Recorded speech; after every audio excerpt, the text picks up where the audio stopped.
हनुमद व्रत। यह व्रत हनुमान जी की जन्म तिथि का है।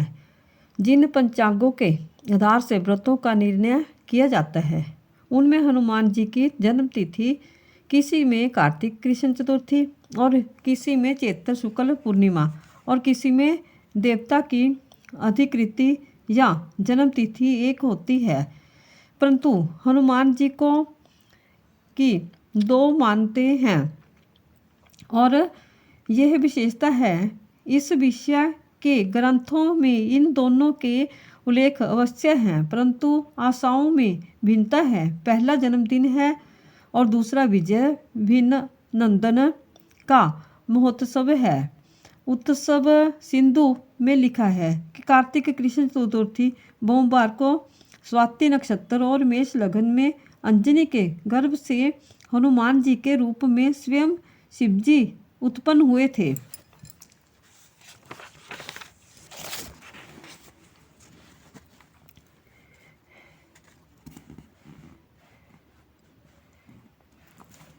व्रत रत्नकर में भी यही है कि कार्तिक कृष्ण की भूमत तिथि चतुर्थी को मंगलवार के दिन महानिशा में अंजना देवी के हनुमान जी को जन्म दिया था। दूसरे वाक्य में उपेक्षा पहले से स्वाति नक्षत्र और मेघ लगन विशेष है, परंतु कार्तिक को कृतिका होने से कृष्ण चतुर्थी को चित्रा का या स्वाति का होना असंभव नहीं। इसके विपरीत हनुमदु पास नाक लपुपद्रुम नामक ग्रंथ में जो एक महाविद्वान का संकल्प किया हुआ है, चैत्र शुक्ल पूर्णिमा मंगलवार के दिन मूंज की मेखला में से युक्त कौपीन से संयुक्त और यज्ञोपवीत से भूषित हनुमान जी का उत्पन्न होना लिखा है। साथ में यह विशेष लिखा है कि कैकेयी के हाथ से चिल्हा के द्वारा आई हुई यज्ञ की खीर खाने से अंजना के हनुमान जी उत्पन्न हुए। अस्तु रामचरित्र के अवशेषण में वाल्मीकि रामायण अधिक मान्य है। उसमें हनुमान जी की जन्म तिथि, जन्म कथा किष्किंधा कांड सर्ग 66 और उत्तरकांड सर्ग 35 में पूर्ण रूप से लिखी गई है।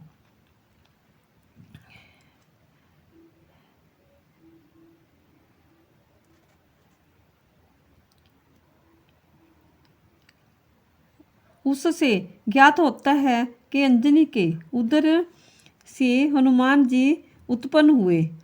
भूखे होने से ये आकाश में उछल गए और उदय होते हुए सूर्य को फल समझकर उनके समीप चले गए। उस दिन पर्व तिथि अमावस्या होने से सूर्य को बरसने के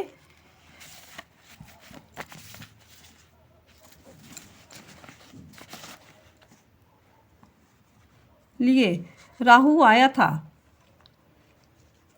परंतु वह इनको दूसरा राहु मानकर भागने लगा। तब इंद्र ने अंजनी पुत्र पर वज्र का प्रहार किया, उससे उनकी ठोडी टेढ़ी हो गई। इसी से ये हनुमान कहलाए। इस अंश में चैत्र या कार्तिक का नाम नहीं है। संभवतः है कल्प भेद या भ्रांतिवश अन्य ग्रंथों में चैत्र लिखा गया हो। हनुमान जी का ये एक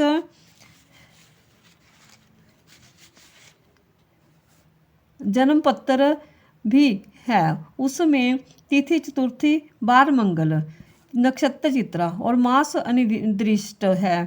कुंडली में सूर्य, मंगल, गुरु, भृगु और शनि ये उच्च के हैं और ये 4, 1, 7, 3 और 10 इन स्थानों में यथाक्रम बैठे हैं। इन सब के देखने से यह तथ्य निकलता है कि कार्तिक कृष्ण चतुर्थी को रात्रि में हनुमान जी का जन्म हुआ था और चैत्र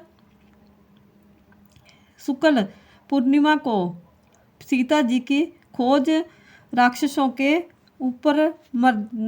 उपमर्दन, लंका के दहन और समुद्र के उल्लंघन आदि में हनुमान जी के विजयी होने और निरापद वापस लौटने के उपलक्ष्य में हर्षोन्मत्त वानरों ने मधुवन में हर्ष मनाया था और उससे सभी नर वानर सुखी हुए थे।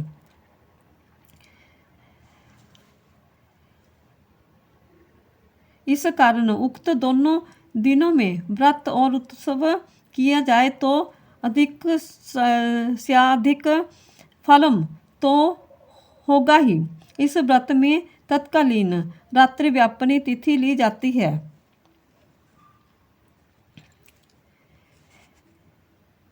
यदि वह 2 दिन हो तो दूसरा व्रत करना चाहिए। व्रती का कर्तव्य है कि वह हनुमान जन्म दिन के व्रत निमित्त धनत्रयोदशी की रात्रि में राम, जानकी और हनुमान जी का स्मरण करके पृथ्वी पर शयन करे और रूप चतुर्थी को अरुणोदय से पहले उठकर राम, जानकी और हनुमान जी का पुण्य स्मरण करके प्रातः स्नान आदि से जल्दी निवृत्त हो ले।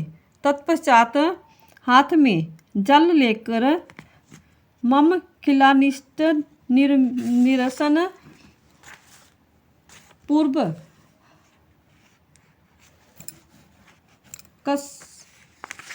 पूर्वक सकल अभीष्ट सिद्धि तेजो बल बुद्धि विद्या धन धान्य समृद्ध ध्यायुरा रोगा आदि वृद्धव्य च हनुमत व्रतम तदंगीभूत पूजनम च कृष्य ये संकल्प करके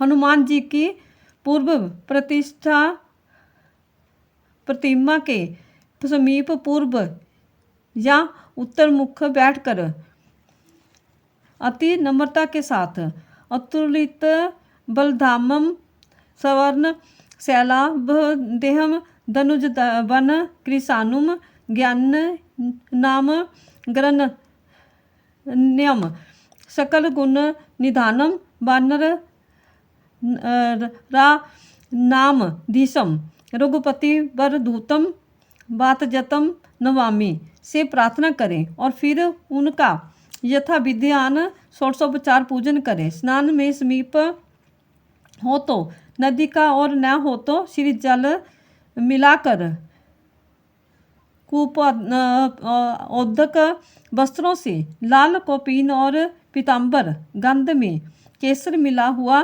चंदन मूज का यज्ञोपवीत पुष्पों में शतपत्र हजारा केत की कनेर और अन्य पीले पुष्प धूप में अगर तगर आदि दीपक में गोघृत पूर्ण बत्ती और निवेद में घृत पकव अपूप पुआ अथवा आटे को घी में सेक कर गुड़ मिलाएं। मोदक और केला आदि फल अर्पण करें तथा नीराजन नमस्कार पुष्पांजलि और दक्षिणा के बाद मनोजवम मारुत तुल्य बेगम जितेंद्रियम बुद्धिमताम वरिष्ठम बात अतमजम वानर यूथ मुख्यम श्री राम दूतम शीर्षा नमामि से प्रार्थना करके प्रसाद वितरण करें और समर्थ्य हो तो ब्राह्मण भोजन कराकर स्वयं भोजन करें। रात्रि के समय दीपावली स्तोत्र पाठ, गायन वादन या संकीर्तन से जागरण करें। यदि किसी कार्य सिद्धि के लिए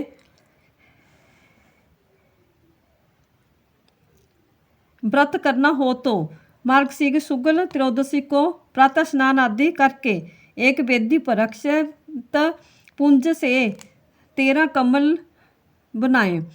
उन पर जल पूर्ण पूजित कलश स्थापन करके उसके ऊपर लगावे।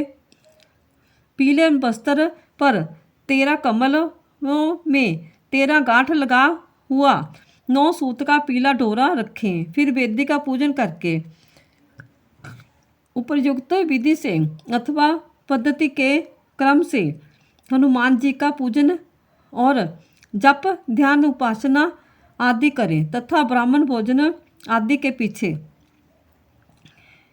स्वयं भोजन कर व्रत को पूर्ण करें तो संपूर्ण अभीष्ट सिद्ध होते हैं। कथा सार यह है कि सूर्य के वर से सुवर्ण के बने हुए सुमेरु में केसरी का राज्य था। उसके अति सुंदरी अंजना नाम की स्त्री थी। एक बार उसने सुचित स्नान करके सुंदर वस्त्राभूषण धारण किए।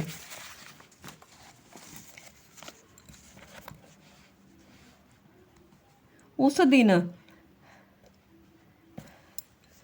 पवन देव के उसके कर्णना रंध्र में प्रवेश कर आते समय आश्वासन दिया कि तेरे सूर्य अग्नि एवं स्वर्ण के समान तेजस्वी वेदांगों का मर्मज्ञ विश्वबंध महाबली पुत्र होगा। ऐसा ही हुआ। कार्तिक कृष्ण चतुर्थी की महानिशान में अंजना के उदर में से हनुमान जी उत्पन्न हुए। 2 प्रहर बाद सूर्य उदय होते ही उन्हें भूख लगी। माता फल लाने लगी।